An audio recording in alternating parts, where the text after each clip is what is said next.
Γεια σας παιδιά, Ζάκρο HD εδώ. Σήμερα θα σας δείξω πώς παίζουμε κλό.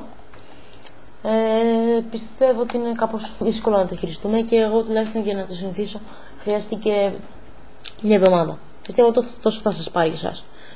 Λοιπόν, βάζουμε το μεσαίο δάχτυλο του δεξιού μας χεριού στο R1 και στο R2 ώστε να μπορούμε να πυροβολήσουμε και για equipment. Αυτό το δάχτυλο το βάζουμε εδώ ώστε να μπορούμε να πατάμε τα κουμπιά, το τετράγωνο, το τρίγωνο, το κύκλο και το χ. Και κανονικά αυτό εδώ.